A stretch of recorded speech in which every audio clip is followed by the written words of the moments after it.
அது தூக்கம் வராது ஆக்சுவலி கரெக்டாக. எப்போ பாரு நடுப்புற முயற்சிப்போம் அந்த மாதிரிலாம் இருக்கும். ஆமாம்,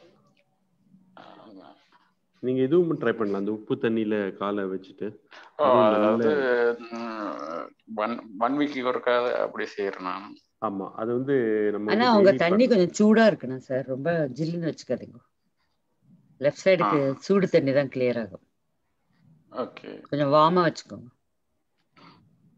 அது டெய்லியே பண்ணலாம். அது பண்ணினாக்கா பாடி கரெக்டாக பேலன்ஸ்க்கு வரும். சக்கராஸ் நாடிஸ் எல்லாமே அது நல்லது.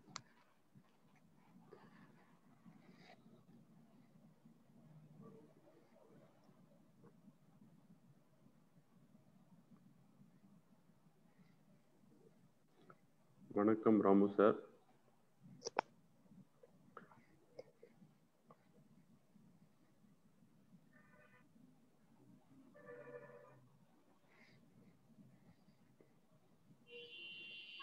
வணக்கம், எல்லோருக்கும் வணக்கம். நான் உதயகுமார்.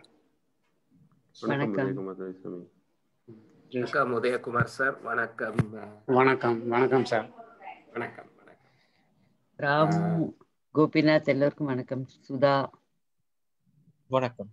உதயகுமார் திஷாந்தி சரஸ்வதி அவர்களுக்கும் வணக்கம்.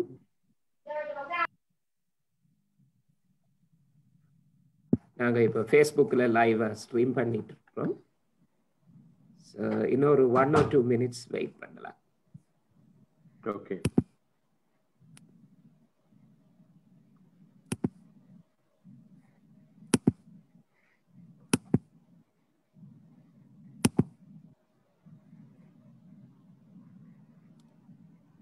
அப்துல் ஹமீத் சார் வணக்கம். வணக்கம் சார். வணக்கம், வாங்க. விஜயராணி வணக்கம்.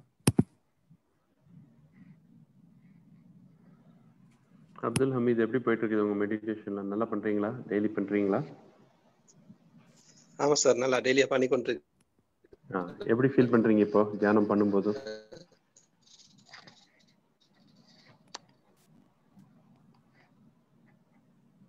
தியானம் பண்ணும்போது ரியல் வைப்ரேஷன், கூல் வைப்ரேஷன் வந்து ஒன்று. Very good. அண்ட் நல்ல ஒரு சமாதானம் தெரியுது இல்லையா நமக்கு? ஒரு மனசுல ஒரு சாந்தி, சமாதானம்.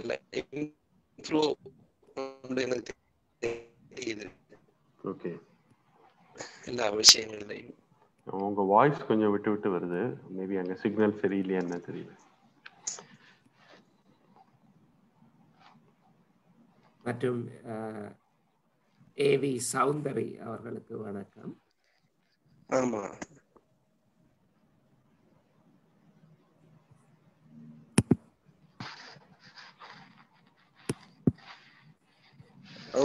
அந்த சிக்னல் கொஞ்சம் சின்ன இஷ்யூ இருக்குது.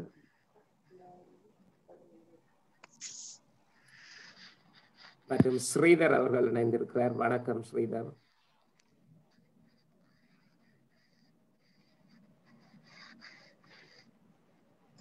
சார் சக்தின்னு ஒரு சைஜோக் ஜாயின் பண்ணுவா சார், கொஞ்சம் லேட்டா ஜாயின் பண்ணுவா. She from Karaikudi. Okay, later வரும். ஓகே. வணக்கம் தேவி அக்கா. வணக்கம் ஸ்ரீதர். வணக்கம் கிளியக்கா.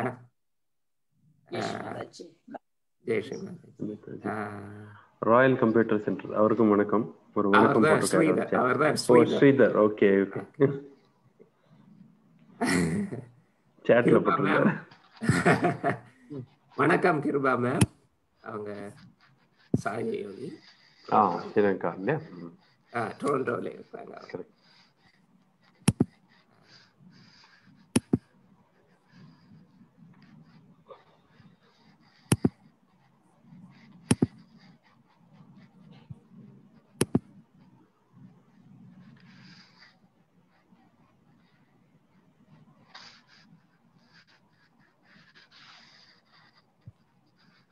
So 1 minute. Yeah.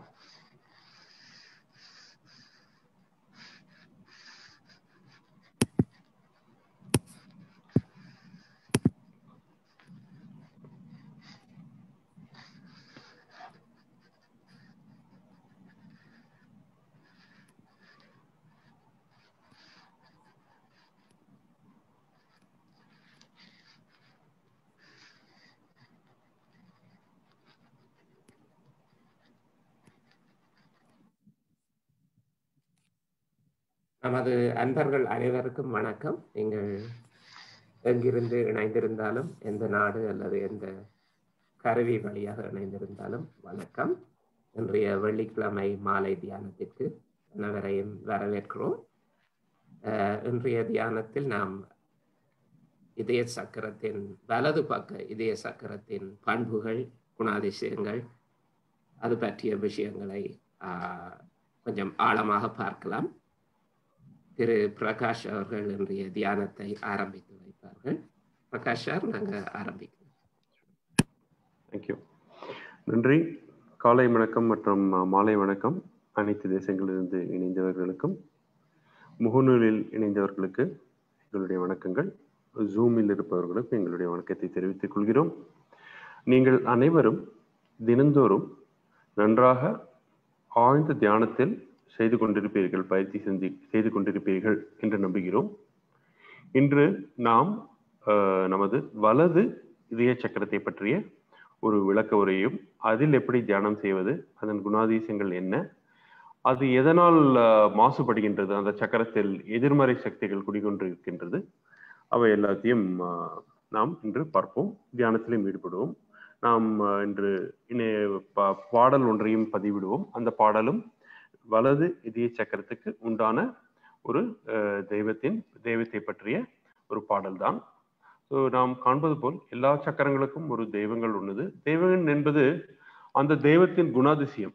அதனால் அந்த சக்கரத்தை அப்படி நாம் வணங்குவதால், தியானம் செய்வதால் அந்த சக்கரம் நமக்குள் மேம்படுகிறது, நமக்கு நன்மையை தருகிறது. அதனால் தெய்வத்துக்கு ஒன்றும் ஆக போவதில்லை. நாம் தெய்வத்தை வஞ்சனை செய்வதாலோ நிந்தனை செய்வதாலோ தெய்வங்களுக்கு ஒன்றுமே ஆகாது. அவர்கள் என்றுமே நின்று கொண்டு பார்த்து கொண்டுதான் இருப்பார்கள். நாம் செய்யும் செயல்கள் அனைத்தையும் நமக்கு நன்மை வேண்டுமாயின் நாம் அதன் குணாதிசயங்களை பின்பற்ற வேண்டும். அவ்வளவுதான். இந்த சிறிய விளக்க உரையுடன் நாம் இன்றைய தியானத்தை தொடங்கலாம். தியானத்தை தொடங்குவதற்கு முன் மிகவும் இலகுவாக அமருங்கள். தரையிலோ நாற்காலியிலோ. தரையில் அமர்பவர்கள் நன்றாக சம்மணமிட்டு இரு கால்களையும் இது பண்ணி சம்மணமிட்டு அமரலாம். நாற்காலியில் அமர்பவர்கள் அதே போல நல்ல இதுடன் உங்கள் உடல் எப்படி இலகுவாக வைத்துக் கொள்ள முடிகிறதோ அப்படி அமரலாம். ஏன் அப்படி அமர வேண்டும் என்றால், நம் உடல் சரியில்லாத போதோ, இல்லைங்கள் நமக்கு ஒரு உபாதைகள் இருப்பினோ, இல்லைங்கள் அப்படி வலி இருக்கும், இப்படி நமது கவனம் எல்லாம் அதில் தான் போகும். அது இல்லாமல் முதலில் நம் உடல் நன்றாக இருந்தால்தான் மனம் நன்றாக இருக்கும். அதுக்காக இது ஒரு சிறிய பயிற்சி. போக போக எப்படி வேண்டாலும் இருக்கலாம், எப்படி வேண்டாமாலும் அமரலாம். அது நமக்கு ஒன்றும் செய்யாது. நம் இதையெல்லாம் தாண்டி, இந்த உடலை தாண்டி ஆத்மாவை பற்றி மட்டுமே தியானம் செய்கிறோம், சிந்திக்கிறோம் என்பதால் நாம் ஆத்மாவுடன் இணைந்து விடுகிறோம். ஸோ தியானத்தை தொடங்குவதற்கு முன் நன்றாக அமர்ந்து கொள்ளுங்கள். கண்களை மெதுவாக மூடிக்கொண்டு இரு கைகளையும் உள்ளங்கைகளை மலர்த்தி கொண்டு நமது மடியின் மீது இரு கைகளையும் அமர்த்தலாம்.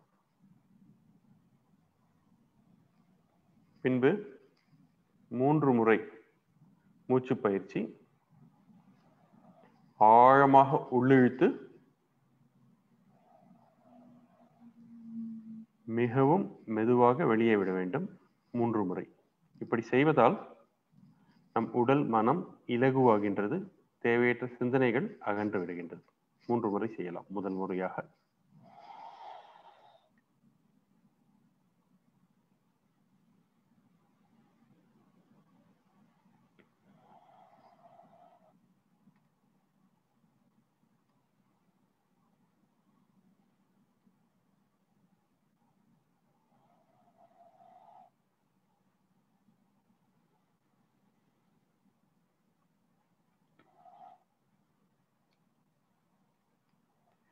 மெதுவாக வலது கையினை இடது இதய சக்கரத்தின் பகுதியில் வைத்துக்கொண்டு நாம் ஒரு சிறு பிரார்த்தனையுடன் தியானத்தை தொடங்குவோம்.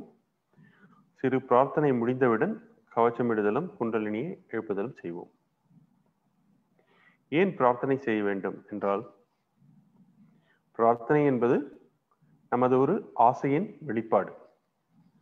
குண்டலினி சக்தி என்பது தூய இச்சை அல்லது தூய ஆசை. எது தூய ஆசையாக இருக்க வேண்டும்? நமக்குள் நாம் உண்மையை உணர வேண்டும். உண்மையை உணர வேண்டும் என்றால் நான் யார் என்று முதலில் கேட்க வேண்டும். நான் என்பது யார்? இந்த உடலோ, மனமோ, அல்லது புத்தியோ, அல்லது ஞானமோ அல்ல. நான் என்பது ஆத்மா, தூய ஆத்மா. குண்டலினி சக்தியை நாம் அன்னை என்று அழைக்கலாம். நம்முடைய குருவுக்கு வந்தனம் செய்யும் விதத்தில் ஸ்ரீ மாதாஜி என்றும் அழைக்கலாம். ஸ்ரீ மாதாஜி, எங்களுக்கு தூய்மையான தியான நிலையை அருளுங்கள். ஸ்ரீ மாதாஜி, எங்களுள் இருக்கும் தேவையற்ற சிந்தனைகள், கவலைகளை எடுத்து விடுங்கள். நல்ல அமைதியான தியான சூழ்நிலையை அருளுங்கள்.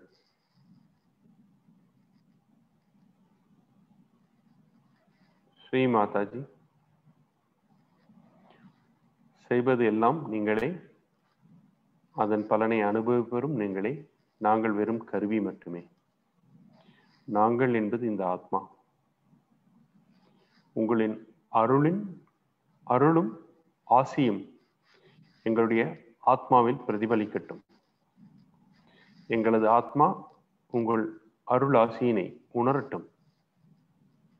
எங்களின் கைகளின் வாயிலாக, எங்களுடைய கை விரல்களின் வாயிலாக, எங்களது தலையின் மீது சகசார சக்கரத்திலும் உங்களுடைய அருள் ஆசி நுண்ணதிர்வுகள் மூலமாக எங்களுக்கு கிடைக்க செய்யுங்கள் தாயே. ஸ்ரீ மாதாஜி.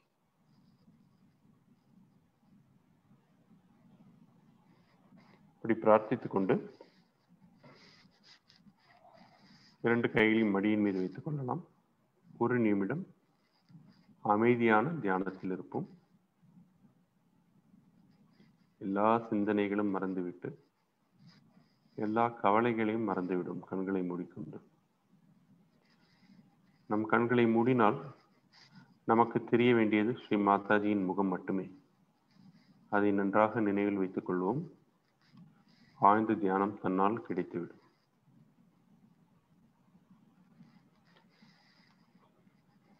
திரையில் காண்பிப்பது போல் நாம் எல்லோரும் கூட்டாக நமது குண்டலினி சக்தியை எழுப்பி தலையின் மீது கொண்டு சென்று நாம் கவச்சம் இடுவோம். மிகவும் மெதுவாக செய்யுங்கள். எண்ணிக்கையை ஞாபகம் வைத்துக் கொள்ள வேண்டிய அவசியமில்லை. நாம் செய்யும் போது 2 கைகளிலும், கை விரல்களிலும், தலையின் மீதும் அந்த நுண் அதிர்வினை உணர முயற்சி மற்றும் பயிற்சி செய்வோம். கூட்டாக செய்வதால் கிடைக்கும் நன்மை இது. முதல் முறையாக கீழிருந்து மேல் நோக்கி வலது கையினை சுழற்றி தலையின் மீது கொண்டு சென்று ஒரு முடிச்சு. 2வது முறை அப்படியே 1 2. 3வது முறை தலையின் மீது கொண்டு சென்று 3 முடிச்சு. 1 2 3. பின்பு இடது கையை மடியின் மீது வைத்துக்கொண்டு வலது கையை அதன் மீது கொண்டு சென்று இடமிருந்து வலம், வலமிருந்து இடம், இப்படி 7 முறை செய்ய வேண்டும். ஒரு ஜோடிகளாக செய்வோம். 7 ஜோடிகள் செய்ய வேண்டும். இன்று முதல் முறையாக நம்முடைய வகுப்பில் இணைந்தவர்கள் இதை செய்ய வேண்டிய அவசியமில்லை. இதை பற்றிய விளக்கவுரை அவர்களுக்கு பின்னால் தரப்படும். மற்றவர்கள் எல்லோரும் செய்யலாம். மூலாதார சக்கரம்,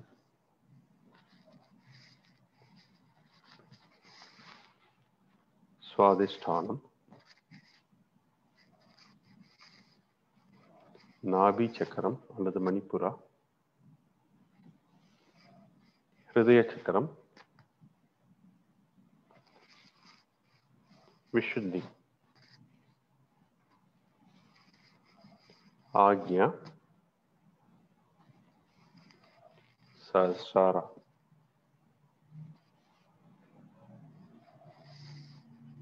சக்கரங்களை கூற வேண்டிய அவசியமில்லை.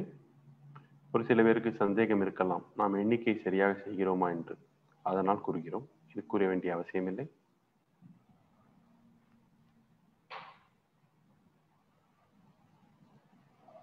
ஸ்ரீ ஸ்ரீ மாதாஜி.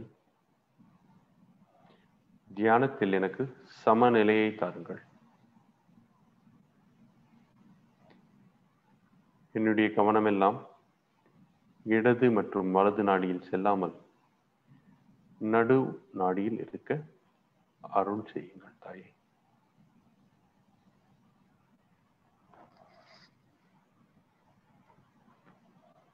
இரண்டு கைகளையும் தரையின் மீது அழுத்தி வைத்துக் கொள்ளலாம். நாற்காலியின் மீது அமர்ந்தவர்கள் இரண்டு கைகளையும் கீழ் நோக்கி பூமியை நோக்கி செலுத்தலாம்.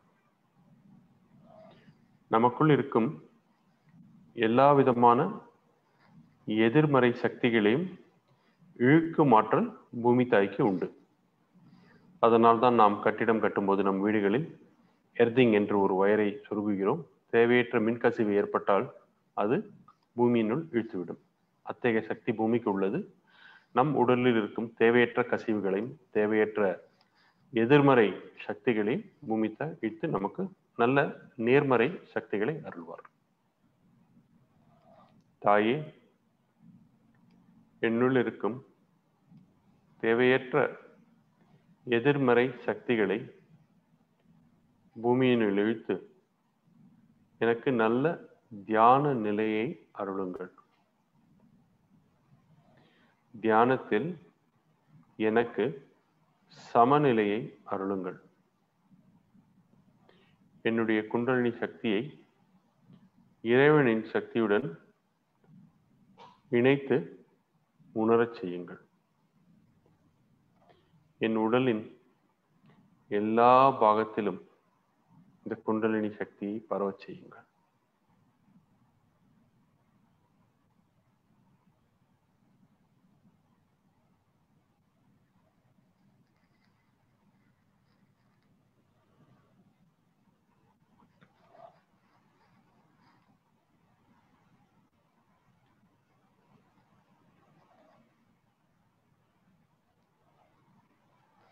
இரண்டு கைகளையும் நமது மடியின் மீது மலர்த்தி வைத்துக் கொள்ளலாம். உள்ளங்கை மேல் நோக்கி இருக்க வேண்டும்.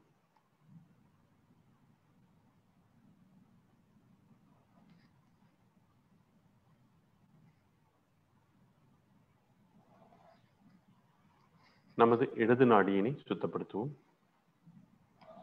வலது கை மட்டும் தரையின் மீது வைத்துக்கொண்டு இடது கையை நமது மடியில் வைத்துக் கொள்ளலாம்.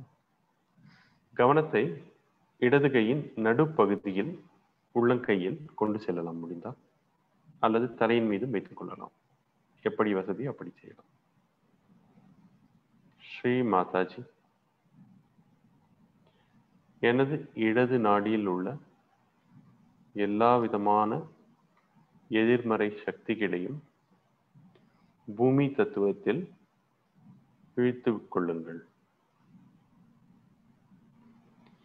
எனது இடது நாடியில் உள்ள எல்லா விதமான எதிர்மறை சக்திகளான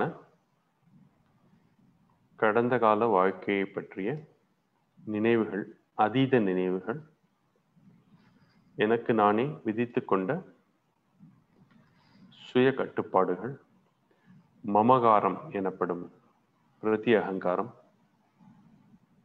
மற்றும் தூய்மையற்ற ஆசைகள், இவை எல்லாவற்றையும் பூமி தத்துவத்தை வலித்துக் கொள்ளுங்கள். ஸ்ரீ மாதாஜி, எனது இடது நாடிக்கு சமநிலையை தாருங்கள். எனது இடது நாடியில் உங்களின் அருளை உணரச் செய்யுங்கள், நுண் அதிர்வுகள் மூலமாக. ஸ்ரீ மாதாஜி, என்னுடைய கவனம் எல்லாம் தூய ஆசைகளாக இருக்கட்டும். எனது ஆசைகள் எல்லாம் தூய ஆசைகளாக இருக்கட்டும். நான் ஆத்மாவுடன் இணைந்திருப்பதே தூய ஆத்மா ஆசை.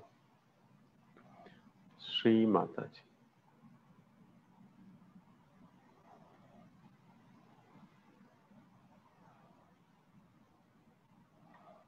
இடது நாடியினை கவனித்துக் கொள்ளும், சுத்தப்படுத்தும் அதிகாரிகள் என்று கூறலாம். அவர்களை கடவுள்களாக நாம் வணங்குகிறோம். இடது நாடிக்கு அதிபதி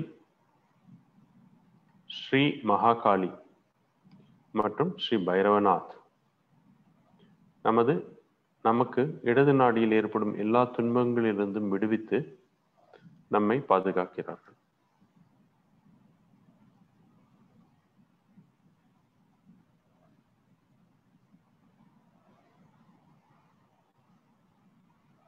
நமது இடது நாடி வலிமை இல்லாமல் இருந்தால் பலவிதமான மந்திர தந்திரங்களுக்கு நாம் கட்டுப்பட்டு அவர்களின் ஆட்படுத்தலுக்கு உள்ளாவோம். நம்மால் சுயமாக இயங்க முடியாது.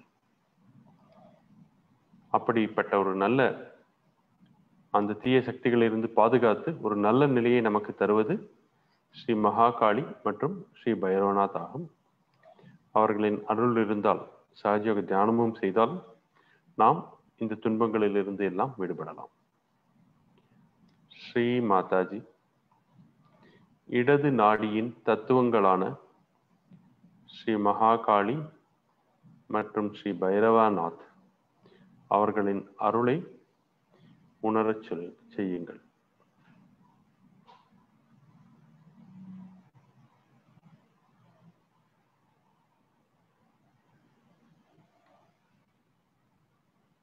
நாம் முற்று கவனித்தால் நமது இடது உள்ளங்கையில் நன்றாக உணரலாம். ஒரு குளிர்ந்த நுண் அதிர்வுகளை நன்றாக உணரலாம். தலையின் மீதும் உணரலாம். உணராவிட்டாலும் இதை பற்றி கவலை கொள்ள வேண்டிய அவசியமில்லை. குண்டலினி சக்தியானது தன்னைத்தானே சுத்தப்படுத்தி எல்லா சக்கரங்களையும் சுத்தப்படுத்திக் கொள்ளும் ஒரு சக்தி வாய்ந்தது. அது நமக்கு புரிவதில்லை, அவ்வளவுதான். வலது நாடியை சுத்தப்படுத்துவோம். வலது கை உள்ளங்கை மேல் நோக்கி நமது மடியின் மீதும், இடது கையினை ஆகாயத்தின் நோக்கியும் வைக்க வேண்டும். கவனத்தை வலது உள்ளங்கையின் நடுப்பகுதியில் கொண்டு செல்லுங்கள். ஆகாய தத்துவத்தின் மூலமாக நமது வலது நாடியில் இருக்கும் எல்லா விதமான எதிர்மறை சக்திகளையும் சுத்தப்படுத்தி நமக்கு நல்ல தியான சமநிலையை வழங்கக்கூடிய ஆற்றல் வலது நாடியின் சுத்தப்படுத்துவதன் மூலமாக கிடைக்கின்றது. வலது நாடி ஆகாய தத்துவத்தினை தன்னுள் அடக்கி கொண்டது. ஸ்ரீ மாதாஜி. எனது வலது நாடியினை சுத்தப்படுத்தி கொடுங்கள். எனது வலது நாடியில் உள்ள எல்லா விதமான எதிர்மறை சக்திகளையும், நான் என்ற அகந்தையையும், எதிர்காலத்தை பற்றிய தேவையற்ற அதீத கவலை மற்றும் சிந்தனைகளையும், எப்பொழுதும் ஓடிக்கொண்டே இருக்கும் ஒரு மனோபாவத்தையும் அகற்றி நல்ல தூய்மையான கவனத்தை தாருங்கள். ஸ்ரீ மாதாஜி. தேவையற்ற இந்த எல்லா விதமான சக்திகளையும் ஆகாய தத்துவத்தின் மூலமாக வலித்து கொண்டு தூய்மையான தியான நிலையை அருளுங்கள். ஸ்ரீ மாதாஜி.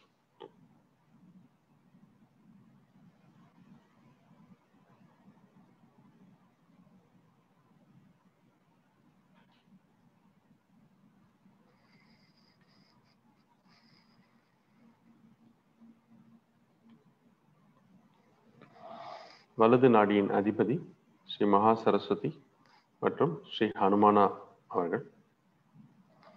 ஸ்ரீ மாதாஜி. எனது வலது நாடியினை ஸ்ரீ மகா சரஸ்வதி தத்துவத்தின் மூலமாகவும் ஸ்ரீ ஹனுமானாத் அவர்களின் சக்தியின் மூலமாக தத்துவத்தின் மூலமாகவும் எனது வலது நாடியில் பிரதிபலிக்க செய்யுங்கள். எனது வலது நாடியில் ஸ்தாபிதம் செய்யுங்கள். எல்லா விதமான எதிர்மறை சக்திகளையும் ஆகாய தத்துவத்தின் மூலமாக வலித்துக் கொள்ளுங்கள். ஸ்ரீ மாதாஜி. எனக்கு தூய்மையான சமநிலை தியானத்தை அருளுங்கள். இரண்டு கைகளையும் மடியின் மீது வைத்துக் கொள்ளலாம்.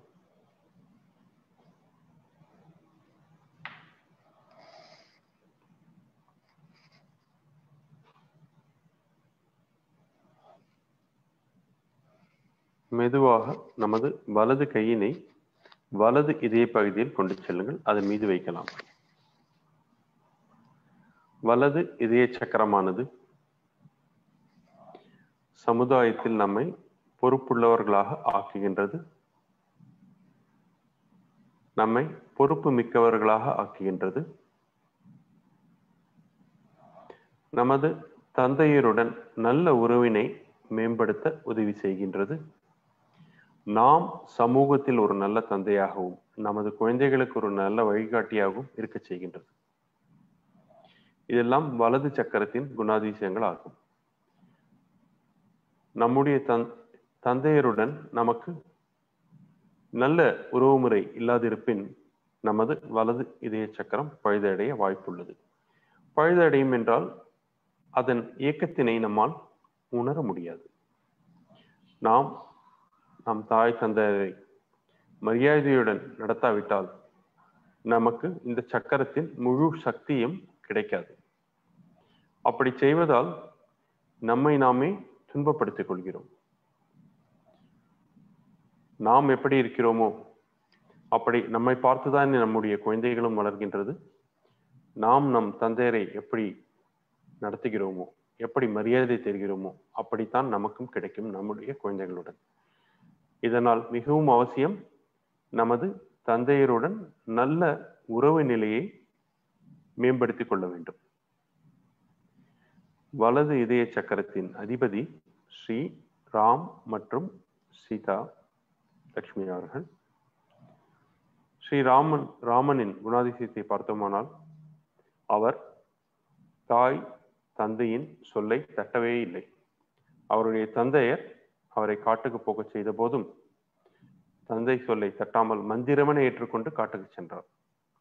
அதேபோல் பொறுப்பு மிக்கவராக செயல்பட்டார். எப்படி? அவருடைய துணைவியாரை கடத்தி கொண்டு போன போது, ராவணன் கடத்தி கொண்டு போன போது அந்த பொறுப்பினை உணர்ந்து தன்னுடைய துணைவியார் தன்னுடன் இருப்பதுதான் தர்மம் என்று உணர்ந்து அவர் செய்த செயல் அதர்மம் என்று அவருக்கு உணர்த்த அவருடன் போரிட்டு மீட்டுக் கொண்டு வந்தார். அவர் கடவுள். அவர் நினைத்திருந்தால் ஒரு நிமிடத்தில் ஆக்கியிருக்க முடியும். அப்படி செய்யவில்லை. ஏன்? சமூகத்தில் நாம் எப்படி பொறுப்புடன் செயல்பட வேண்டும், தவறு செய்யும் அனைவருக்கும் ஒரு வாய்ப்பினை நாம் அளிக்க வேண்டும் அவர்கள் திருந்துவதற்கு. இதையெல்லாம் நமக்கு பாடமாக உணர்த்தவே இப்படி ஒரு நாடகம் நடத்தப்பட்டது. மிகவும் பொறுப்பு மிக்கவர், பொறுப்புணர்ச்சி மிக்கவராக பார்த்தோம் என்றால் அது ஸ்ரீராமன் மட்டுமே. நாம் கோவிலுக்கு போவதாலோ பலமுறை வெறும் ராம் ராம் ராம் என்று எழுதுவதாலோ நமக்கு ஒரு பிரயோஜனமும் இல்லை. தியானத்தில் ஸ்ரீராமருடன் நம்மை தொடர்புபடுத்திக் கொள்ள வேண்டும். அப்படி தொடர்பு படுத்திக் கொள்வது என்றால் ஸ்ரீராமனின் முழு சக்தியும் பலனையும் தியானத்தின் மூலமாக நமது வலது இதய சக்கரம் பெற வேண்டும். அதற்கு ஸ்ரீ மாதாஜியின் அருளுரை நிறைய கேட்கலாம். இதை பற்றி ஸ்ரீ மாதாஜி அவர்கள் நிறைய பேசியிருக்கிறார்கள். பெரும்பாலும் அவையெல்லாம் ஆங்கிலத்தில் இருக்கின்றன. இன்றைய தியானத்தின் ஒரு பகுதியாக நாம் ஒரு சிறிய ஆங்கில உரையை கேட்போம். முடிந்தவரை அதை தமிழாக்கம் செய்வோம், முயற்சி சொல்வோம். தியானத்தை முடித்துக்கொண்டு வலது இதய சக்கரத்தில் இப்பொழுது தியானிப்போம். ஸ்ரீ மாதாஜி, சமூகத்தில் என்னை பொறுப்பு மிக்கவர்களாக ஆக்குங்கள். நான் சமூக உணர்ச்சியுடனும் எனது குடும்பத்தில் பொறுப்பு மிக்கவனாகவும் இருக்க அருள் செய்யுங்கள். ஸ்ரீ மாதாஜி, எனது வலது இதய சக்கரத்தில் ஸ்ரீராம் மற்றும் ஸ்ரீ சீதா அவர்களின் சக்தியை, அவர்களின் தத்துவத்தை உணரச் செய்யுங்கள். எனது இதயத்தில் இருக்கும் எல்லா விதமான கவலைகளையும் பயத்தையும் பொறுப்பின்மையையும் அகற்றி விடுங்கள். நல்ல தூய தியான நிலையை தாருங்கள் ஸ்ரீ மாதாஜி. உங்களின் அருளை எனது இதயம் முழுமையாக உணரட்டும். உங்களின் அன்பு மற்றும் அருளாசியினை எனது இதயத்தில் முழுமையாக ஏற்றுக்கொள்ளட்டும். ஸ்ரீ மாதாஜி, ஸ்ரீ மாதாஜி. உங்களின் அருளால் நான் பொறுப்பு மிக்கவன். உங்களின் அருளால் நான் சமூகத்தில் மிகவும் அக்கறை கொண்டவன். ஸ்ரீ மாதாஜி.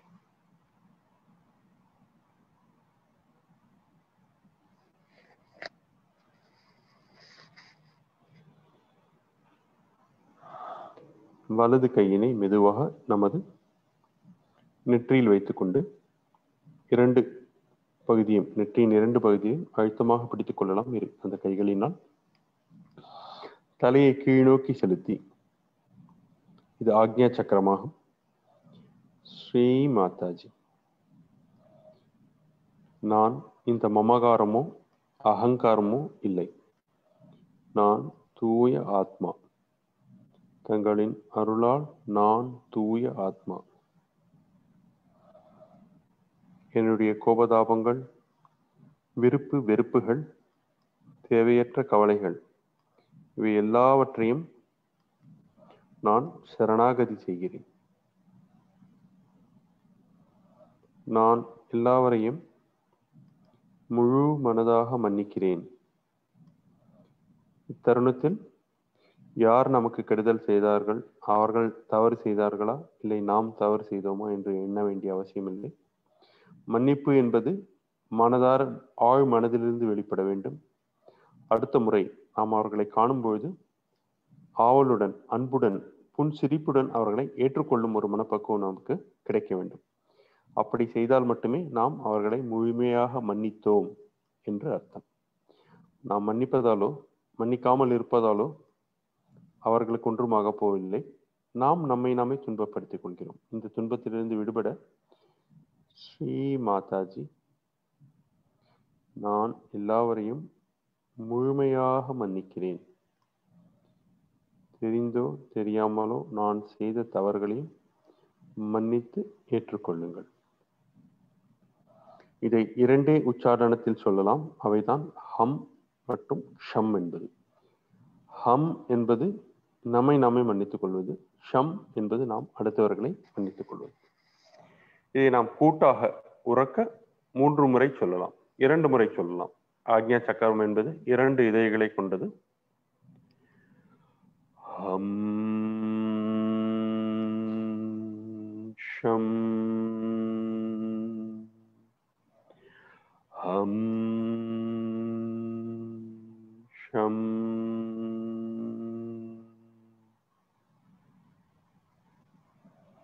தாயே, நான் என்பது மமகாரமோ அகங்காரமோ அல்ல. நான் தூய ஆத்மா. நான் தூய ஆத்மா. தேவையற்ற கவனச்சிதறல்களை அகற்றிவிடுங்கள் ஸ்ரீ மாதாஜி. என்னுடைய குண்டலினி சக்தியை ஆக்ஞா சக்கரத்தை கடந்து சஹஸ்ராரத்தில் உணரச் செய்யுங்கள்.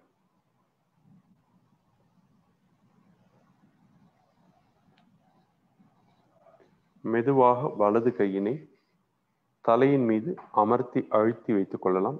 விரல்களை பிரித்து. ஒரு சில நபர்கள் இன்று புதிதாக வந்திருக்கிறார்கள், அவர்களுக்காக நாம் செய்கிறோம். இதை தலையின் மீது வைத்துக்கொண்டு கடிகாரம் உள்ளே சுற்றுவதைப் போல் 7 முறை மெதுவாக தலையின் தோல் பகுதியினை சுழற்றி விடுங்கள். அப்பொழுது ஒரு சிறிய பிரார்த்தனை. ஸ்ரீ மாதாஜி, எனக்கு ஆத்ம ஞானத்தை அருளுங்கள். ஸ்ரீ மாதாஜி, எனது குண்டலினியை எழுப்பித்தாருங்கள். ஸ்ரீ மாதாஜி, என்னை சுய விழிப்புணர்வு பெற்றவனாக அருளுங்கள். ஸ்ரீ மாதாஜி, தங்களின் அருளால் என்னுடைய குண்டலினி சக்தியினை உணரச் செய்யுங்கள். ஸ்ரீ மாதாஜி, தங்களின் அருளால் நான் சுய விழிப்புணர்வு பெற்றவனாக ஆகினேன்.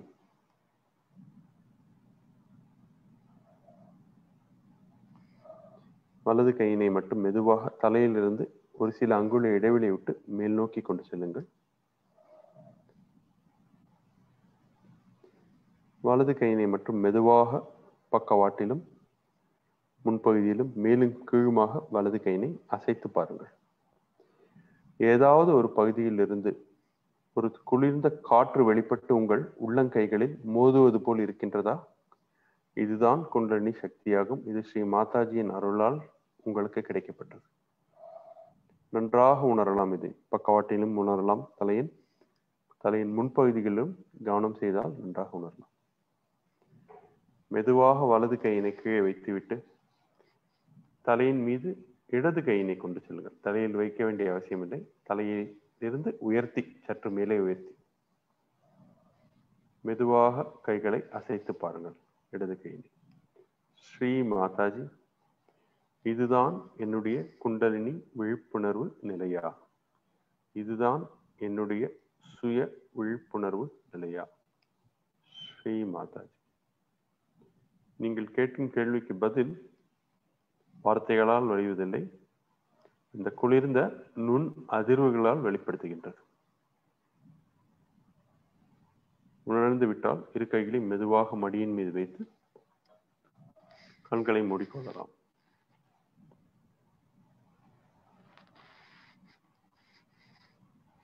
கூட்டாக நாம் எல்லோரும் 3 முறை ஓம் என்று சொல்லலாம். ஓம் என்பது நமக்குள் இருக்கும் 3 சக்திகளை இணைப்பது. பிரம்மா, விஷ்ணு, மகேஷ், இவை 3ம் கலந்ததுதான் ஓம். இப்படி செய்வதால் நம்முடைய இடது வலது நாடி மற்றும் நடுப்பகுதி இணைந்து நல்ல சமாதான நிலையில் நம்மை தியானத்தில் ஈடுபடுத்திக் கொள்ள உதவுகிறது.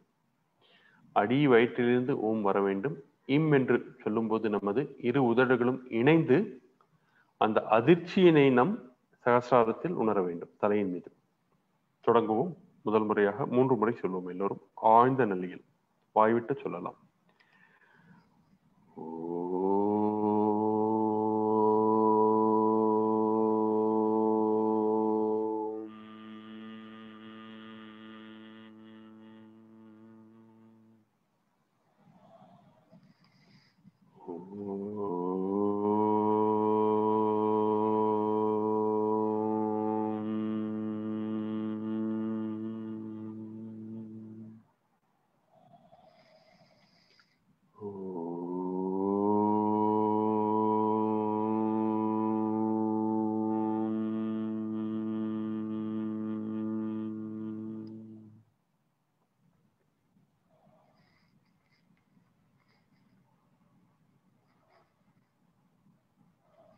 இந்த தியான நிலையில் துளசிதாசர், கவி துளசிதாசர் முனிவர், அவர் சாது, அவர் ஹிந்தியில் எழுதிய ஒரு சிறிய பாடலை கேட்கலாம். அவர் ஸ்ரீராமனை பற்றி பாடியிருக்கிறார். ஸ்ரீராம் என்பது நமது வலது இதய சக்கரத்தின் அதிபதியாக அந்த தத்துவத்தினை நமக்கு உணரச் செய்யும். நல்ல தியான நிலையில் கேட்டு பாருங்கள். தியானத்தை இப்படியே தொடரலாம். அது முடிந்ததும் ஸ்ரீ மாதாஜியின் அருளுரை.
श्रीरामचन्द्र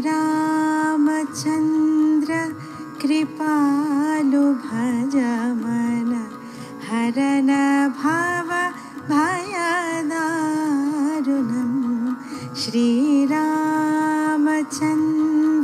कृपालु भज मन हरन भव भयदारुणं नवकञ्जलोचन कञ्जमुखकर कञ्जपद कञ्जारुणं श्रीराम श्रीराम श्रीराम श्रीराम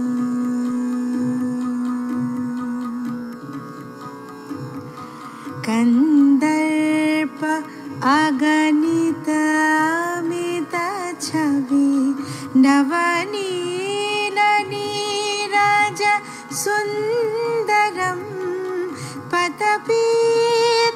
पतपीतमानहु तदित रुचि सुचि नौमि जानक सुतवरम श्रीराम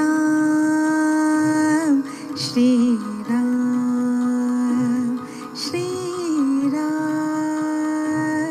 श्रीराम श्रीराम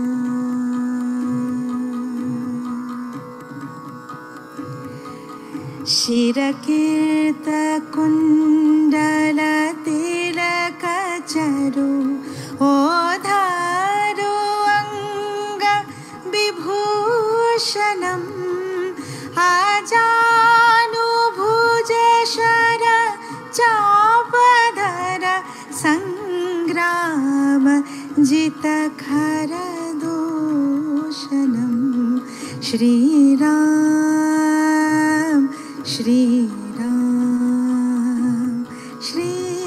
श्रीराम श्रीराम श्रीराम श्रीराम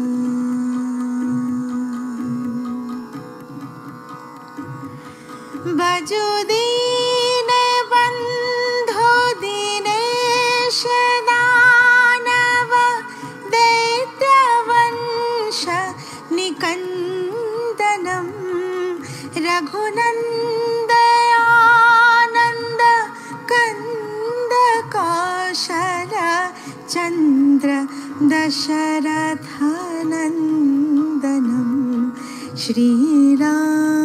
श्रीरामचन्द्र कृपालु भज मन हरन भव भयदारुणं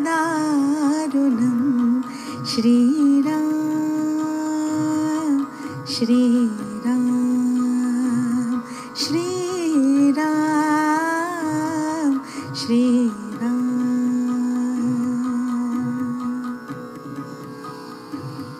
इति वदति तुलसीदास शंकर शेषमुनिमन रंजनम मम हृदय कुंज निवास कुरु कामादि खलदल गंजनम श्रीरामचन्द्र कृपालु भज मन हरन भव भयदारुणं नवकञ्जलोचन कञ्जमुखकर कञ्जपद कञ्जारुणं श्रीराम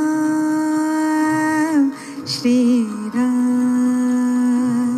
सिया राम सिया राम श्रीराम राम राम राम सिया राम राम राम राम श्रीराम राम सिया राम राम सिया राम राम सिया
ஸ்ரீ மாதாஜியின் அருள்யை திரையில் காண்பிக்கலாம்.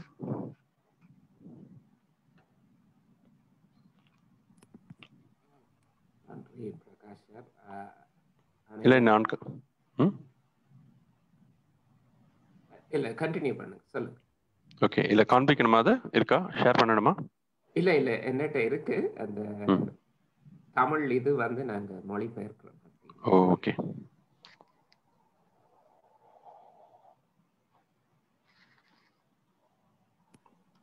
இந்த உரை வந்து ஆங்கிலத்தில் இருக்கிறது. நாங்கள் உரையின் 5 நிமிட முடிவில் தமிழில் உங்களுக்கு அதன் கருத்தை முடிந்த அளவுக்கு விளக்குகிறோம். தியானத்தில் இருந்து கொண்டே காணொளியை பாருங்கள்.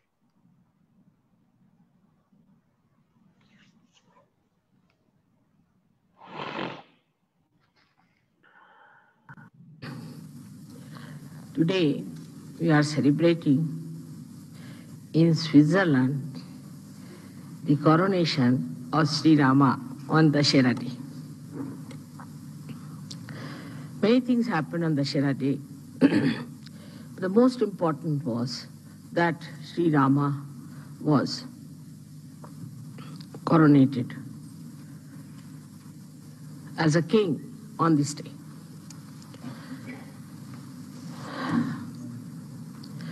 He also killed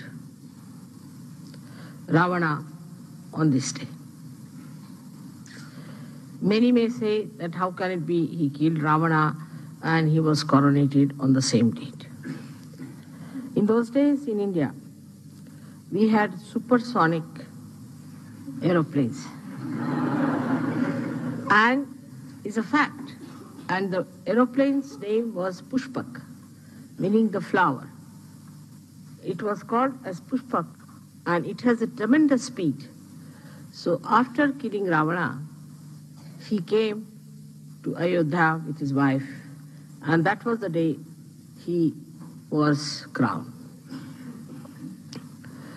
On the 9th day, he worshipped the goddess to get strength, Shakti for his weapons.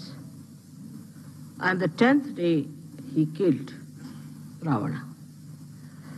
So you can imagine how much advanced people were there at the time of Sri Rama and his kingdom. The reason was the king was an incarnation. Also, he was a benevolent king, as described by Socrates. Sri Rama's story is very interesting throughout, and we have now a beautiful series about him done by our television in India, which is sold for a very good price. Maybe we might be able to present you all with one when you come there. But the story of Rama, they say, was written before he was born. Even before there was any inkling of it, the seer Valmiki wrote the whole story of Sri Rama. Sri Rama's birth and all that are brought forth by the Agni, the fire. And he was born in the dynasty of the Surya, is the sun. So with all that, born out of the blessings of the Agni, that is fire, and also was born in the dynasty of Surya. He was one of the mildest avataras you have ever had.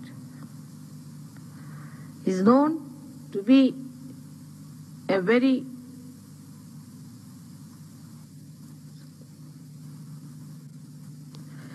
English language, formal person, in the sense, Sankoch, that he would go to any extent to bear upon himself the problems than to tell others to do something. We still had many people in India like that. like we had one Prime Minister, Lal Bahadur Shastri. And if he was sitting in the room and there are people sitting and this electricity was on somehow, say by light or something, and he wants to put it off, he would not ask anyone to put it off. Slowly he'll get up from his seat, walk up to the switch and just put it off so that he shouldn't ask for it. This is one of the greatest quality of Sri Rama, that he would not make anyone do anything for him or order anything or would use someone for their purpose. See, he was the blessing of fire and born in the Surya. But what we find, those people who are born maybe in very lowly families, in the negative families, the left-sided as you can call it, with all kinds of problems, have a terrible Agya and a terrible Surya in them. The person who is born in the Surya has to be extremely humble. He is the one who shows that nothing can affect, nothing can make him feel that he is something great. Now, when we see his life further, he was a very humble man. We've seen now people who try to despise others. I don't like you. I don't like. It's not good. It's very difficult. It's a sign that such a person is extremely low in character. Has no character at all, but is low in character. Anybody who has any character is shown by the tolerance he has of other people.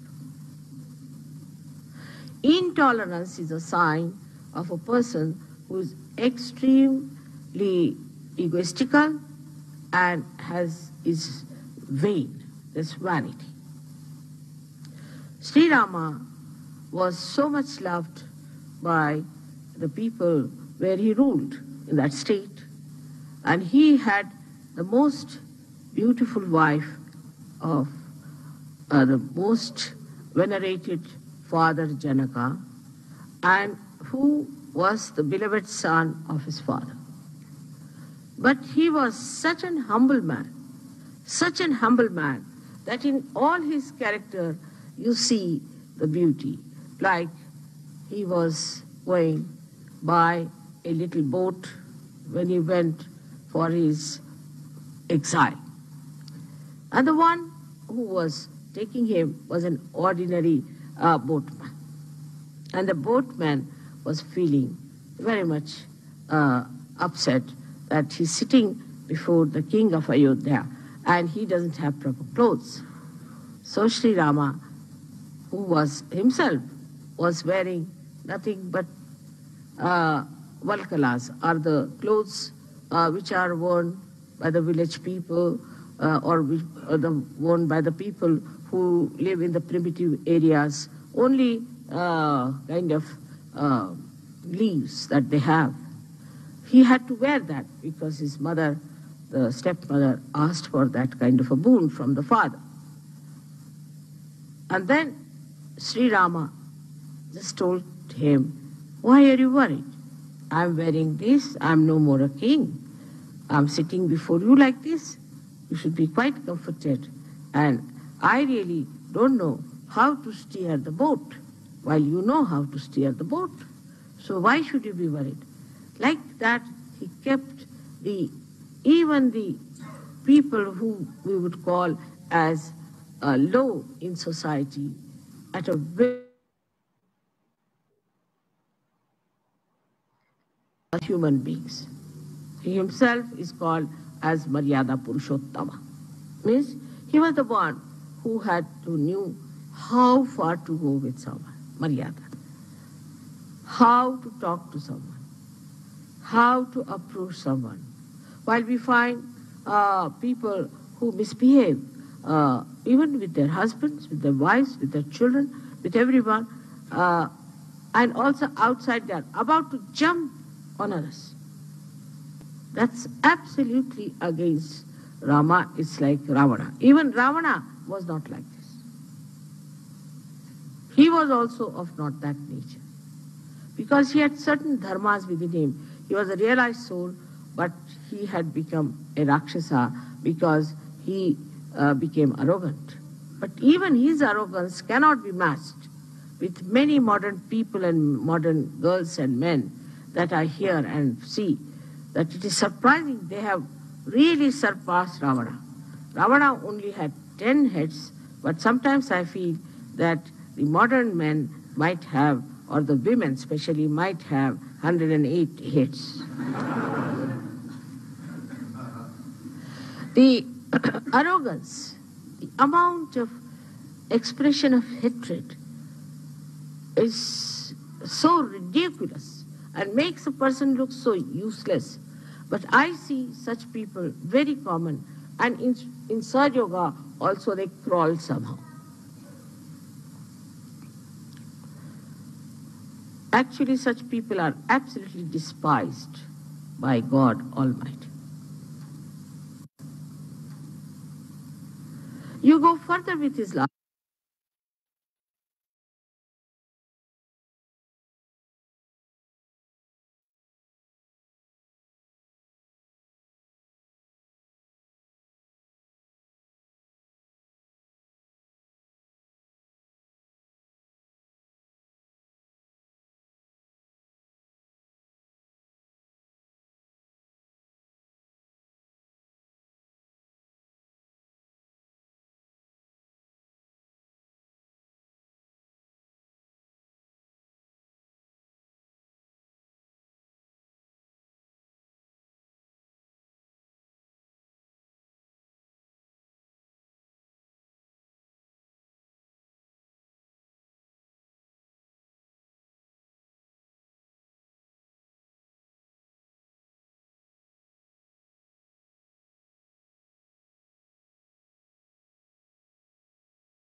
Prakash sir, நாங்கள் அந்த விளக்கத்தை கொடுக்கலாமா?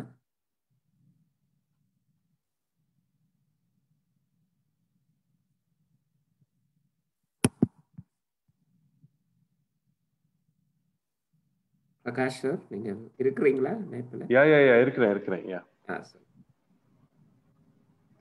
நீங்க அவர்களின் அருளுரை தமிழில் முடிந்தவரை விளக்க உரை சொல்கிறார்கள். அதனை நாம் கேட்போம் இப்பொழுது.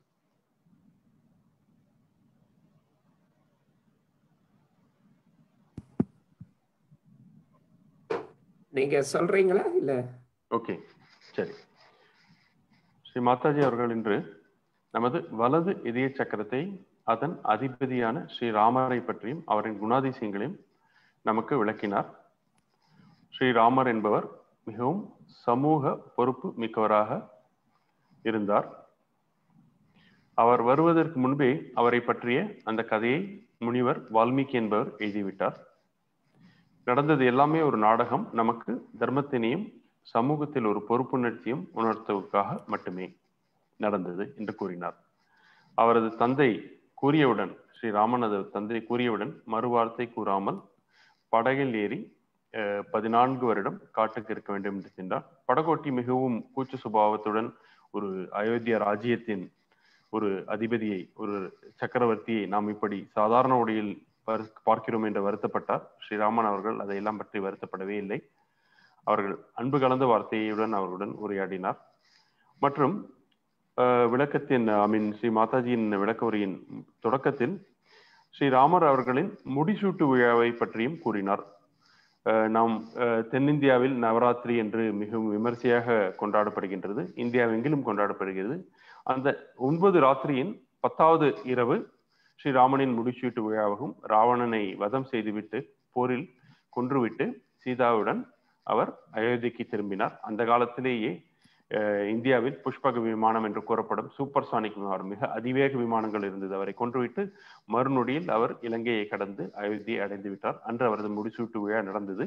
அதனால் தசரா என்பது 9வது நாளில் அவர் சக்தியான ஸ்ரீ துர்கையோ இல்லை காளியோ வேண்டிக் கொண்டு ஆயுதங்களுக்கு அவரை போரிடுவதற்கு தக்க ஆளாக ஆக்குமாறு வேண்டிக் கொண்டார். வேண்டிக் கொண்டவுடன் அவருக்கு எல்லா விதமான சக்தியிலும் கிடைத்தது. அந்த ஆயுதங்களை பிரயோகிக்கும் சக்தியும் ஆயுதத்துக்கு உண்டான சக்தியும் கிடைக்க பெற்றார். 10வது நாளில் மிகவும் விமர்சையாக அவர் போரினை வென்று திரும்பிவிட்டார். இதனை ஸ்ரீ மாதாஜி அவர்கள் கூறினார். பின்பு அவர் சமூகத்தில் எப்படி அக்கறையுள்ளவராக இருந்து கொண்டார் என்றும் விளக்கினார். இதை நாம் பின்பற்ற வேண்டும். பின்பற்றினால் நமது வலது இதய சக்கரம் வலுவடையும் என்பது ஸ்ரீ மாதாஜி அவர்களின் கருத்து. என்னால் முடிந்தவரை புரிந்தவரை நினைவில் நின்றவரை நான் விளக்க உரை தருவதற்கு முயற்சி செய்திருக்கிறேன். வேறு யாருக்கும் நன்றாக பதிந்திருக்குமானால் அவர்களும் தரலாம். சகோதரி மதனா அல்லது லலிதா மேடம் இல்ல ரமணி மேடம் யாராலும் சொல்லலாம். சொல்லுங்க சொல்லுங்க சொல்லுங்க. இல்ல, நான் ஒரு 2 கருத்து எனக்கு நினைவில் இருப்பதை சொல்லுவேன். அவர் சொன்னார், ஸ்ரீராமர் மற்றவர்களுக்கு எப்போதும் தனது அதிகாரத்தையோ தனது அந்த நிலையையோ காட்ட மாட்டார். அவர் ரொம்ப சங்கோஷ குணம் உடையவர். மற்றவர்களை எதுவும் அவர் அரசனாக இருந்தும் கூட மற்றவர்களை எதுவும் செய்யும்படி பணிக்க மாட்டார். அதற்கு ஒரு உதாரணமாக ஸ்ரீ மாதாஜி சொன்னார், இந்தியாவின் பிரதம மந்திரி லால் பகதூர் சாஸ்திரி அவர்கள் இருந்தார். அவர் prime minister, the most powerful man of India அந்த டைம்.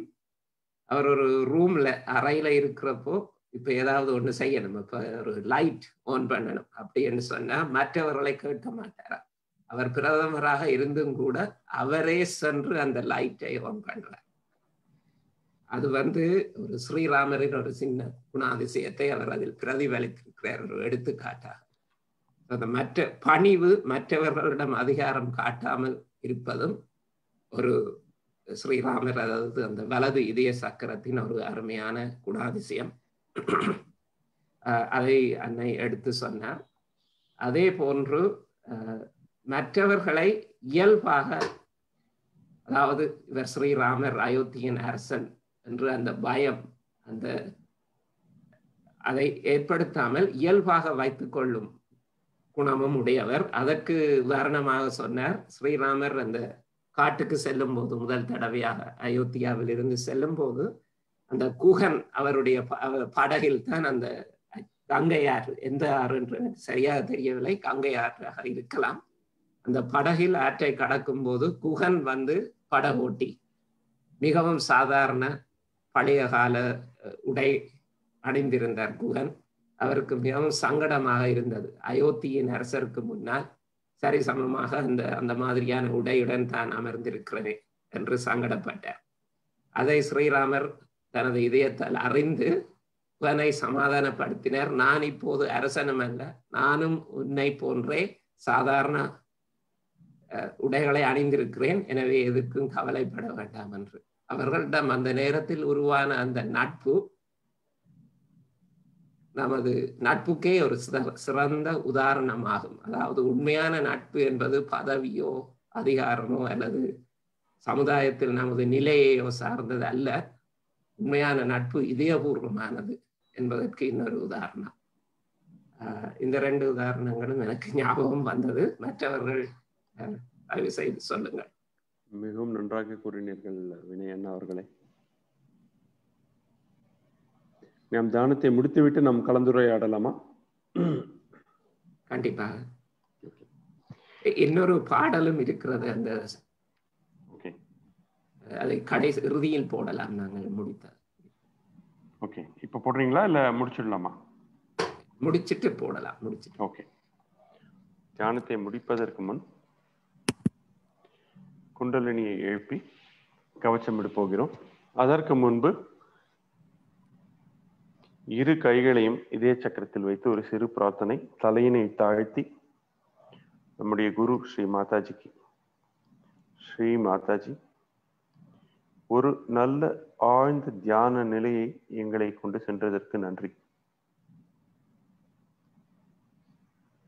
நாங்கள் எப்படி இருக்க வேண்டும் சமூகத்தில், சமுதாயத்தில் என்று எங்களிடம் அக்கறை செலுத்தியதற்கு நன்றி. ஸ்ரீ மாதாஜி, உங்களின் ஆசியால் எல்லா சக்கரங்களுக்கும் அந்த குணாதீசங்கள் கிடைக்கும் என்பதில் சிறிதளவும் சந்தேகம் இல்லை.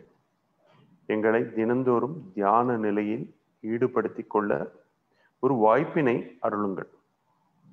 எந்த விதமான சங்கடங்களோ தடங்கல்களோ இல்லாமல் தியானத்தில் ஈடுபடுவதற்கு ஒரு நல்ல சூழ்நிலை ஏற்படுத்தி கொடுத்ததற்கு நன்றி ஸ்ரீ மாதாஜி.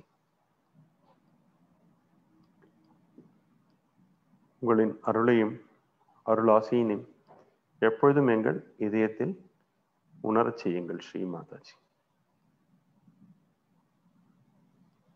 இப்படி பிரார்த்தனை செய்துவிட்டு 2 கைகளையும் அந்த மடியின் மீது வைத்துக்கொண்டு மெதுவாக குண்டலினி சக்தியை எழுப்பி 1, 2, 3 முடிச்சுக்கள் இட்டு பின்பு கவச்சத்தை இட்டோமானால் நாம் நமது தியானத்தை முடித்துக் கொள்கிறோம் என்ற அர்த்தம். தியானத்தில் முடித்துக்கொண்டு தொடர்ந்து ஈடுபடுபவர்கள் சமயம் இருப்பின் அவர்களும் தொடரலாம், நமது கலந்துரையாடலை தொடரலாம். இப்போது நாம் எல்லோரும் குண்டலினியை கூட்டாக எழுப்புவோம்.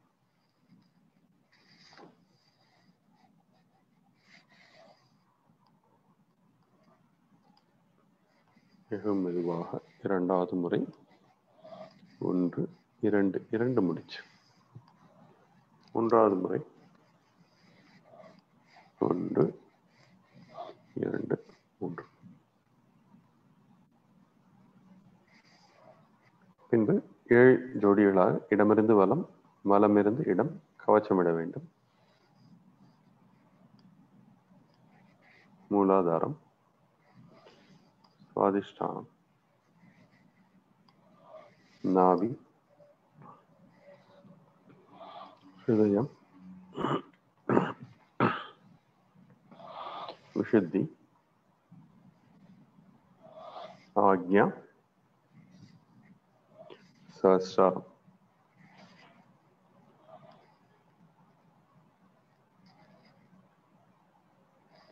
கண்களை மெதுவாக திறவுங்கள். இயல்பான முறையில் அமரலாம். சந்தேகங்கள் எதுவும் இருக்குமானால் கேட்கலாம். எனது விளக்க உரையை பற்றி எதுவும் சந்தேகம் இருப்பின் அதை கேட்கலாம். நமது வகுப்பினை தொடருவோம். நன்றி. இணைந்ததற்கு நன்றி. முகநூலில் இணைந்தவர்களுக்கும் நன்றி. உங்களுக்கு கேள்விகள் இருக்குமாயின் கமெண்ட் பகுதியின் வழியாக பதிவிடுங்கள். முடிந்தவரை விளக்கம் சொல்ல கடமைப்பட்டிருக்கிறோம். நன்றி. நீங்கள் எல்லோரும் அன்மியூட் பண்ணிக்கொள்ளலாம். பண்ணி கேள்விகளை கேட்கலாம் அல்லது அந்த ஸ்ரீமாத தியானம் மிகவும் நன்றாக இருந்தது. நன்றி.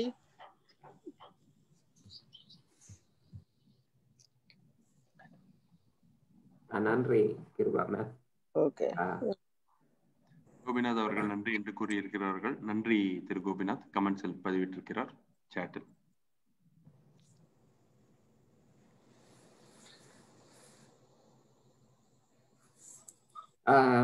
லலிதா மேம், மதனா மேம், நீங்க மேலதிகமா அந்த உரையை பற்றி ஏதாவது விளக்கம் அளிப்பதான தயவு செய்து அழைங்க. நீங்க எல்லாம் கவர் பண்ணிட்டீங்க சார். நல்ல வைப்ரேஷன். நீங்க 2 பேரும் கரெக்டா எல்லாம் சொல்லிட்டீங்க. ஸ்ரீ மாதாஜி அவர்களுக்கு நன்றி. இந்த பாடல் எப்படி இருந்தது என்று கூற முடியுமா? இன்று வகுப்பில் கலந்து கொண்டவர்கள் முதலில் நாம் ஒரு பாடல் போட்டோம் அல்லவா, ஸ்ரீ ராமனை பற்றி. அதை கேட்கும் போது தியானத்தில் எப்படி இருந்தது என்று தெரிந்து கொள்ள அவளாக இருக்கு. மிகவும் நன்றாக இருந்தது. நல்ல குளிர்ச்சி, முகமெல்லாம் குளிர்ந்து நல்ல நன்றாக இருந்தது அந்த பாடலை கேட்கும் போது. நன்றி. அதுக்கு எனக்கும் இதயத்துல ஒரு ஃபீலிங்கா இருந்தது. அது எனக்கு என்ன மாதிரி சொல்ல முடியல. ஆனால் ஒரு கொஞ்சம் வித்தியாசமான ஃபீலிங் இருந்தது. நன்றி.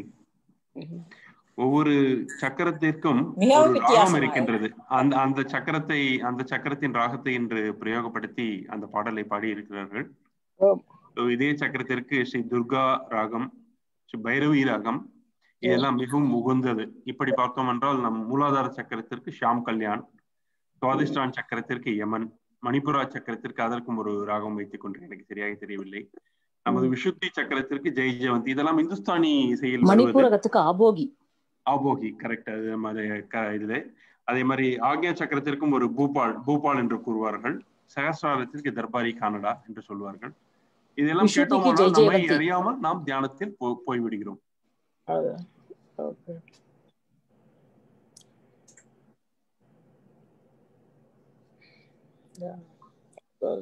நல்லா இருந்தது, நன்றி.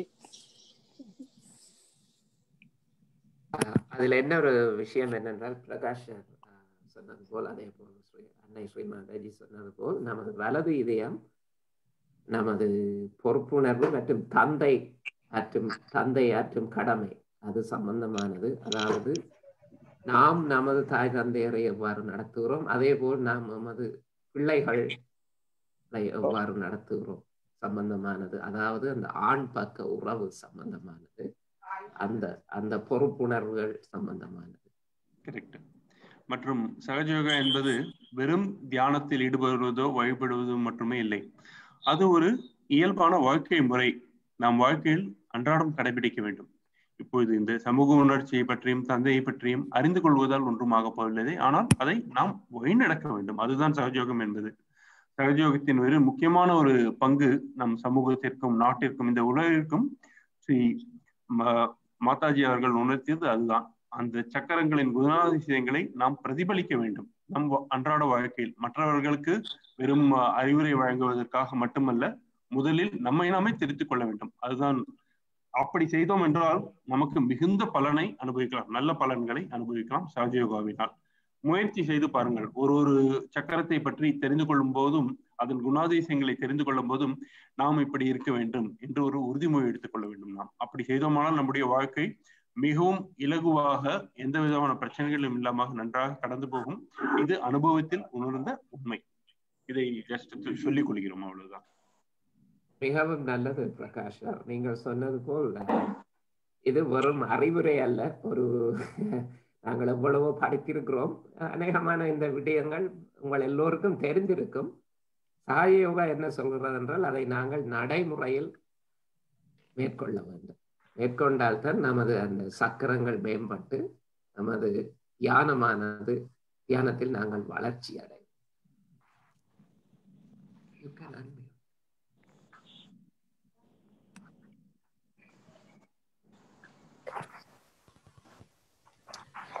மற்றொன்று ஸ்ரீமாதாஜி சொன்னார்கள், ஸ்ரீராமா சில பேர் அகங்காரம், கோபம், மற்றவர்களை மதிக்காது நடத்தல், இதுகள் எல்லாம் ஸ்ரீராமாக்கு எதிரான தன்மைகள். சில வேளைகளில் ஸ்ரீமாதாஜி சொல்றார், நவீன இந்த காலத்தில் சில பேர் ராவணனை கூட மிஞ்சி விடுகிறார்கள் என்று. ராவணன் ஒரு ரியலைஸ்ட் சோல், ஆத்ம விழிப்புணர்வு பெற்ற ஆத்மாவாக இருந்தும் கூட அந்த அகங்காரத்தால் தான் அந்த அழிவை தேடிக்கொண்டான். ஸோ அதே மாதிரி அந்த மாதிரியான குணங்களை நாங்கள் விட்டு பணிவை நாங்கள் எமதாக்கி கொள்ள வேண்டும், எமது குணமாக நாங்கள் மாற்றிக்கொள்ள வேண்டும் என்ற கருத்தையும் அவர் அதில் சொன்னார்.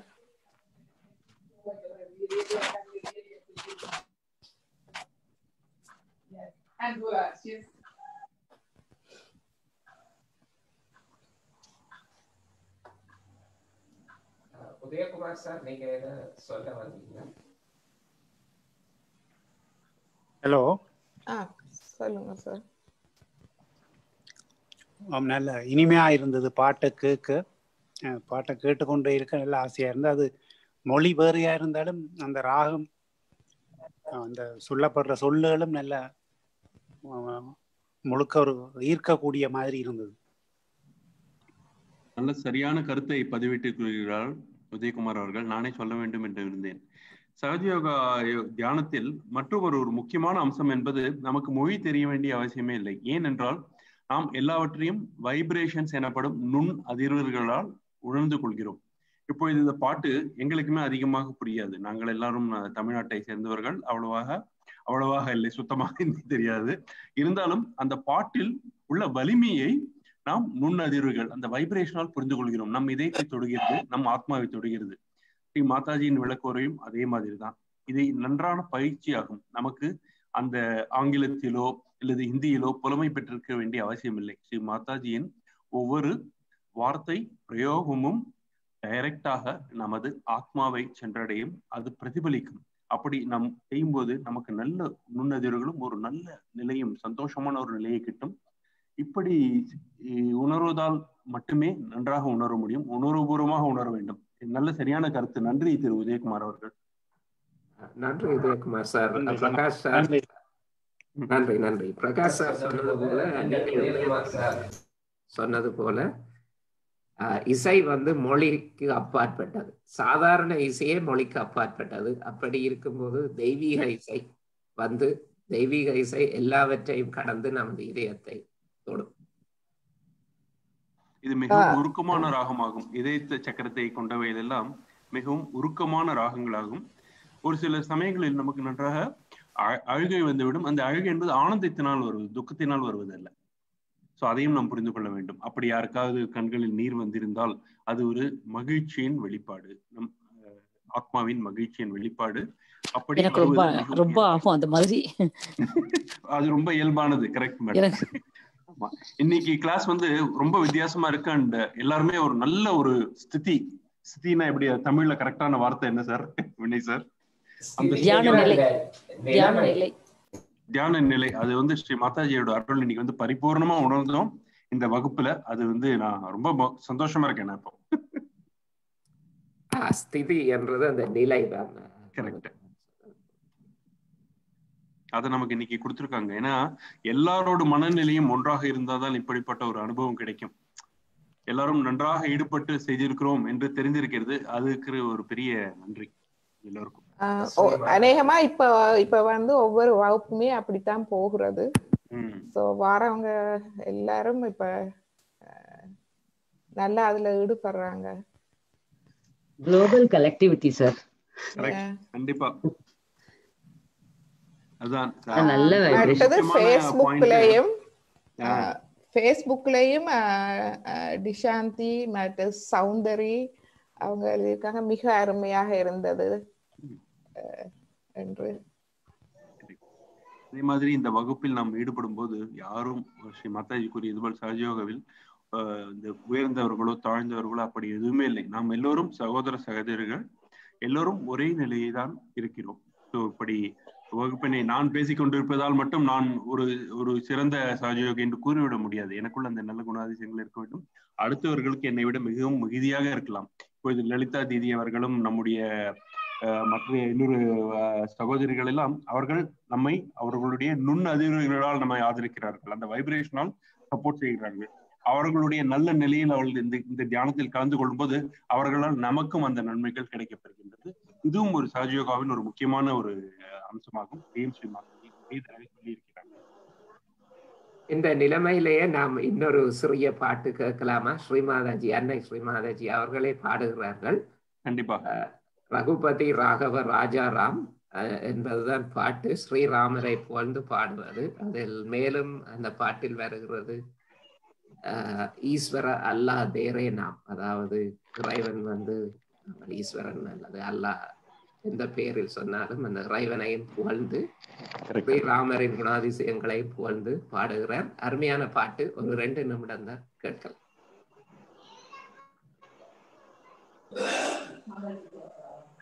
நான் உங்களை ஒரு நிமிஷம் மியூட் பண்றேன், பண்ணிட்டு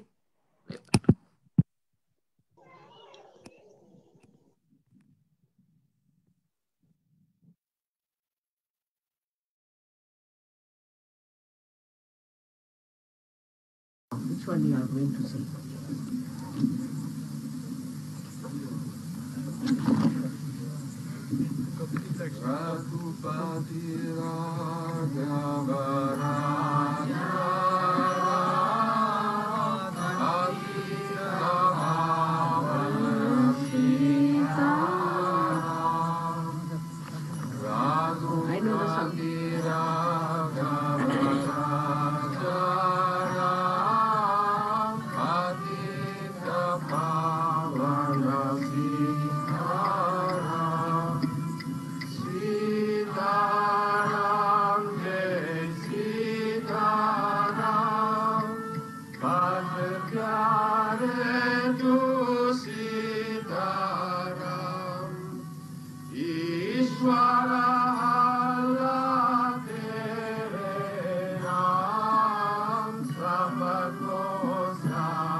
நீங்கள் அன்மியூட் பண்ணலாம். சிவா சக்தி அண்ட் காரைக்குடியிலன்னு சொன்னேன் இல்லையா? சக்தி சக்தி சக்தி அன்மியூட் பண்ணுங்க. யூ இன்ட்ரோ듀ce நீ பாட்டலாமாப்பா? ஹலோ அக்கா, ஜெயஸ்ரீ மாதாஜிக்கா. Jayashree Mataji. Ramani aunty, Sridhar sir and Prakash இவெல்லாம் இன்னைக்கு கண்டக்ட் பண்ணாங்க. ஓ சக்தி இவங்கதான் காரைக்குடியில இருக்காங்க sir. I met her in Muscat. அவங்க பிருந்தான்றது இவங்களா இல்ல அவங்க வேறயா? இல்ல பிருந்தா போயிட்டாங்க, இன்னைக்கு லேட்டா எடுத்து போல இருக்கு. பரவாயில்ல, சண்டே வருவா. Okay okay. சக்தி வந்து she's a Sajogini and Jayashree Mataji அக்கா. ஜெயஸ்ரீ மாதாஜி. மாதாஜி. ஜெயஸ்ரீ மாதாஜி. காரைக்குடியில சென்டர்லாம் இருக்கா? ஆமா, இப்பதான் நான் பண்ணிருக்கோம். இப்ப தொடங்கி இருக்கோம். சரி, எவ்வளவு பேர் இருக்காங்க இப்போ? என்ன ஒரு ஒரு 20 பேர் இருந்தாங்க. இப்போ இடையில கொரோனா வந்ததுல இருந்து இன்னும் இப்போ எல்லாமே ஆன்லைன் கிளாஸஸ்னால வீட்ல இருந்து என்ன பண்றாங்க. ஓ சரி சரி. நீங்க என்ன பண்றீங்களா? இப்போ ஸ்டார்ட் பண்ணிருக்கோம். இப்ப கொஞ்சம் பேர் மறுபடியும் வர ஆரம்பிச்சிருக்காங்க. சரி, ஓகே, நல்லது, சந்தோஷமா இருக்கு கேக்குறதுக்கு. சோ அவங்களுக்கு நீங்க குடுக்கலாம் சக்தி, நம்மளோட ஜூம் ஐடி எல்லாரும் ஜாயின் பண்ணுங்க. கண்டிப்பா கண்டிப்பா. நான் நம்பர் எல்லாம் உங்களுக்கு இதுல ஆட் பண்றேன்க்கா. நான் அதுல ஆட் பண்ணி விட்டுருங்க. ஓகே. சோ காரைக்குடி என்றது தமிழ்நாடு. மதுரை பக்கத்துல செட்டிநாடு. எங்க ஊர் பக்கத்துல. நான் மதுரை தான். அப்படியா? மதுரை இங்க ப்ராப்பர் மதுரையா? மதுரை ரொம்ப 25 வருஷம். மதனா மேடம் பாம்பேல இருந்து ஓகே பேசுறாங்க. மதுரை வந்து எனக்கு ரொம்ப இஷ்டமான ஊர். மதுரை மீனாட்சி. ஆமா, மதுரை மீனாட்சி அம்மன் கோவில் டெல்லிலயும் சென்டர்லாம் பண்றாங்கல பெருசா. ஆமா, ஆசிரமம் கட்டியிருக்காங்க. ஆமா, ஆசிரமம் கட்டியிருக்காங்க. இதெல்லாம் தான் பார்க்கணும். இந்த centre, Karaikudi centre, Theni centre, இதெல்லாம் பார்க்கணும்னு ரொம்ப ஆசையா இருக்குது. ஸ்ரீ மாதாஜி தான் அதுக்கு வந்து ஒரு இது வாய்ப்பு ஏற்படுத்தி கொடுக்கணும். கொரோனானால யாரும் எங்கேயும் மூவ் பண்ண முடியல. ஆனா இதுல என்ன மிகப்பெரிய ஆச்சரியம்னு பாத்தீங்கன்னாக்க, லலிதா தீதி எங்கேயோ யூஎஸ்ஏல உட்காந்துருக்காங்க இல்லையா, மதனா தீதி யூஎஸ்ஏல இருக்காங்க. அவங்க அங்க உட்காந்துக்கிட்டு தமிழ்நாட்டுல மூல முடுக்கிற இருக்கிற எல்லாரும் தமிழர்களையும் சகஜ வகையில் ஒன்றிணைக்கிறாங்க. இது வந்து ஒரு மிகப்பெரிய பணி அவங்க செய்யறாங்க. கண்டிப்பா கண்டிப்பா. நான் ஒண்ணுமே இல்ல சார். சக்தி நிறைய பேரை கொண்டுருவா. சக்தி சேர்த்து லலிதா தான் நிறைய பண்ற. ரியல் சக்தி. ஆமா, சக்தி நிறைய பேர் கொண்டுறேன்னு சொல்லிருக்கா அவ ஏரியாலங்க. அங்க நிறைய பேருக்கு வேணும். காரைக்குடியில நிறைய பேரை கொண்டு வாங்க. கண்டிப்பா கண்டிப்பா. ஆமா, நல்ல ப்ரோகிராம். இப்ப இது ரொம்ப சென்டருக்கெல்லாம் மெனக்கட்டு போக கூட வேண்டாம், வீட்டுல உட்காந்து கேட்கலாம். அதனால எல்லாருமே சேர்ந்துப்பாங்க. எவ்வளவு டைம் ஆனாலும் கவலை இல்ல. கரெக்ட்.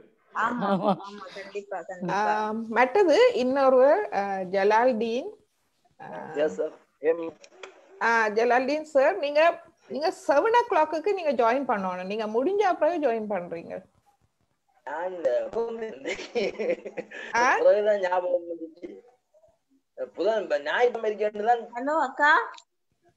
நீங்க ஒரு 7 மணிக்கு ஒரு அலாரம் வச்சுக்கோங்க, உங்களுக்கு ஞாபகம் வந்துரும். 7 மணிக்கு தான் வகுப்பு தொடங்குறது. மிஸ் கால் கொடுத்துருங்க.